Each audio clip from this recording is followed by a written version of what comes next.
ইলাস্ট্রেটরে কোনো ডিজাইনকে যদি আমি একটু শেপের মধ্যে নিয়ে আসতে চাই, তাহলে যে ডিজাইনটাকে শেপের মধ্যে নিয়ে আসতে চাই সেটা ব্যাকগ্রাউন্ডে রাখবো। তারপর যে শেপটা যে আকৃতিতে নিয়ে আসতে চাই সেটা এভাবে রাখবো। তো এটা দুইটা মেথড আছে, যেটা ম্যাসেজ একটা মেথড সিম্পলি আসবে, একটা অনেকটা 3D টাইপের আসবে। তো দুটাই দেখাই আমি, হ্যাঁ। এখানে ক্লিক, সব দুইটা উপরে রাখার পর যে শেপটা আকৃতিতে নিয়ে আসবো সেটা উপরে এরকম শেপ তৈরি করে নিব। আর এটা ব্যাকগ্রাউন্ডে রাখবো, যে ডিজাইনটা শেপের মধ্যে দিব।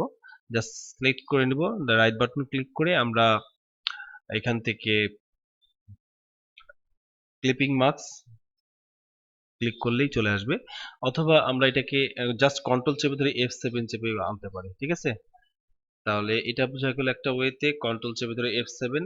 আর একইভাবে রাখার পর এটাকে আমরা এভাবে রেখে অবজেক্টে যাব, অবজেক্টে যাওয়ার পর এনভেলপ ডিস্টর্ট, তারপর এখান থেকে মেক উইথ টপ অবজেক্ট, এখানে ক্লিক করলে এভাবে চলে আসবে আমাদের, ঠিক আছে।